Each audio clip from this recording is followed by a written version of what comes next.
आपने जो है ना स्पिरिचुअल से जुड़ना पड़ेगा। जब आप स्पिरिचुअलिटी से जुड़ते हो तो आपके अंदर कमिटमेंट आने लगते हैं, ठीक है। और जब कमिटमेंट आने लगते हैं तो आपके दृढ़ संकल्प होने लगते हैं और फिर आप उस रास्ते की तरफ धीरे धीरे बढ़ने लगते हो।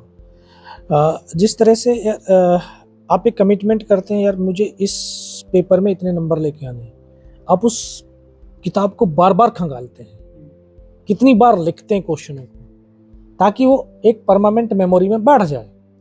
तो वैसे ही अपनी लाइफ को अगर जो है हमें कमिटमेंट करना है तो एक स्पिरिचुअलिटी से, एक गुरु से जुड़ना पड़ता है। Spirituality important. तो आप स्पिरिचुअल एक्सपीरियंस, अगर अपने स्पिरिचुअल एक्सपीरियंसेस कुछ शेयर करना चाहें हमारे साथ, कि आप मतलब एक तो ये टाइगर हिल वाली स्टोरी बहुत बड़ा अपने आप में, परमात्मा की बात अपने की, तो बाकी और कोई स्टोरी स्पिरिचुअल एक्सपीरियंसेस? कि जब आप किसी भी स्पिरिचुअलिटी से जुड़ते हो, गुरु से जुड़ते हो, तो वो आपको कुछ एक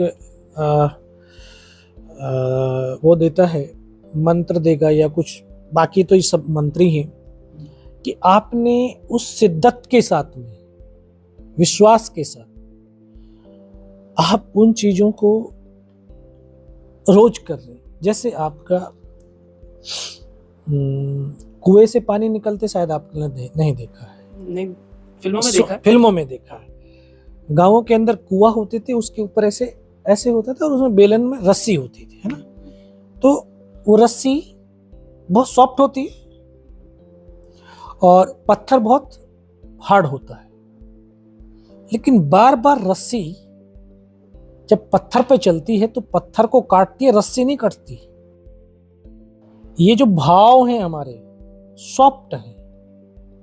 एक भाव को बार बार अगर करते रहेंगे तो आपके अंदर एक अलग दृढ़ संकल्प या अलग एक थॉट्स बनते हुए चले, अलग एक सोच बनती चली जाएगी। किसी के प्रति आप नकारात्मक सोच रहे हो, रोज सोचते हो, वो आपका सबसे बड़ा दुश्मन है। और किसी के बारे में आप बहुत ये मेरा दोस्त है, ये मेरा भगवान है, आप उसके बारे में एक भाव दे रहे हो, भाव, तो वो एक जो है बहुत बड़ा आपका भगवान बन जाए, क्योंकि उसमें आपकी एक शक्ति चलेगी, एनर्जी ट्रेवल होगी।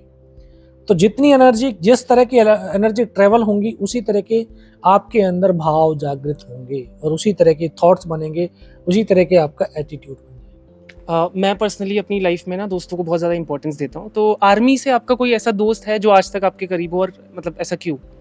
नहीं, ऐसा नहीं है कि जो मेरे करीब ना हो, सारे दोस्त मेरे करीब, ठीक है। और एक ये फौजी लाइफ और सिविल लाइफ दोनों मैं बराबर जी, ठीक है। 25 साल हो गए मुझे बाहर सिविल में लोगों के साथ में कनेक्ट हुए, स्कूल्स, कॉलेज।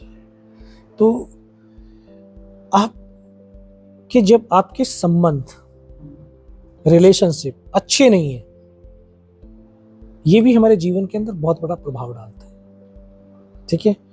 अगर फौज में रिलेशनशिप एक दूसरे के अच्छे नहीं होते तो एक दूसरे के लिए जान नहीं देते। सिविल के अंदर वो रिलेशनशिप में कहीं ना कहीं इतनी दृढ़ता नहीं है, और यही कारण है कि सिविल और फौज दोनों में कार्यशैली में बहुत बड़ा अंतर है ना। तो हमें सबसे पहले जरूरी है कि अपनी जो रिलेशनशिप है, चाहे मेरी माँ के साथ में, पिता के साथ में, भाई के साथ में, बहन के साथ में, या मेरे दोस्तों के साथ में, वो यार अटूट होना चाहिए। और जितना अटूट जो है आपके वो संबंध बनते, रिलेशनशिप बनती चली जाएगी, उतनी आपके अंदर दृढ़ता आती चली जाएगी, उतना आपके अंदर हौसला आता जाएगा, उतना वो उत्साह बनेगा, और उतने आप उस रिश्तों को निभाने के लिए दृढ़ संकल्पित होने लगेंगे। योगेंद्र जी, अगर आपको किसी ऐतिहासिक हस्ती के साथ बैठ के लंच करने का, फिर डिनर करने का मौका मिले, तो वो कौन ऐतिहासिक? मैं तो सबके साथ कर ली हूँ, मतलब हिस्ट्री में जो है बहुत ज़्यादा इम्पोर्टेंट, जिनका रोल रहा हो आज़ादी में, या फिर? देखिए, मेरे लिए हर एक भारतवासी जो इस राष्ट्र के लिए सोचता है वो इम्पोर्टेंट है, इस राष्ट्र को आगे बढ़ाने के लिए सोचता है, और सोचना ही नहीं, अपने कर्म भी करता है, वो मेरे लिए सबसे बड़ा राष्ट्र है। योगेंद्र जी, परमवीर चक्र से आप सम्मानित हैं, तो आप सबसे मतलब सही इंसान है टू गाइड यूथ। तो ऐसी एक एडवाइस जो आप यंग जनरेशन को देना चाहेंगे? तो मैं यंग जनरेशन को मैं हर बार यही कहता हूँ और आप लोगों के माध्यम से भी कहता हूँ कि देखिए, आप इस राष्ट्र, इस समाज और अपने माता पिता के अमूल्य रत्न हैं,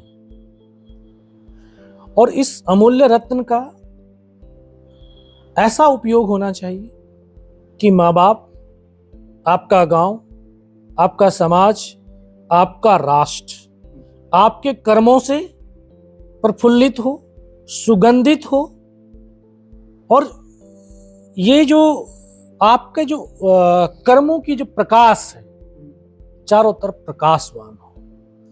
अब इसके लिए आपने बहुत छोटी छोटी चीजें करनी होंगी, और ये कोई बहुत बड़ी फिलॉसफी नहीं है यार।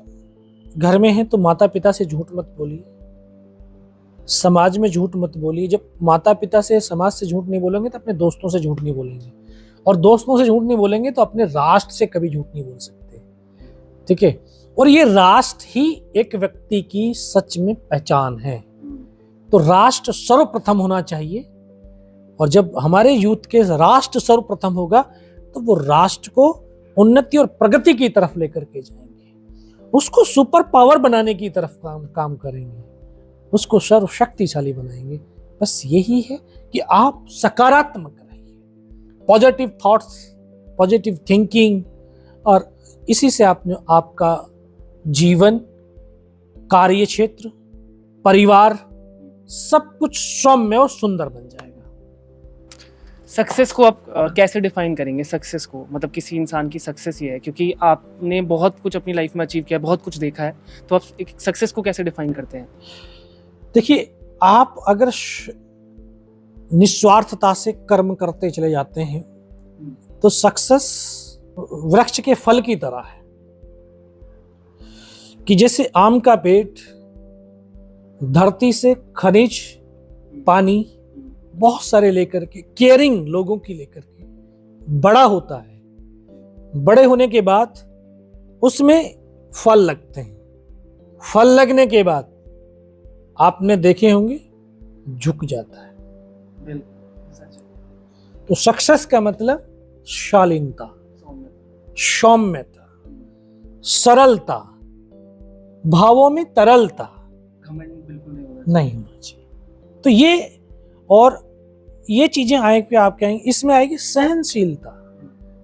आपके अंदर बहुत सारी चीजें, बहुत, अरे पत्थर भी मारेंगे, पत्थर उन्हीं को लगते हैं जिनमें फल लगते हैं।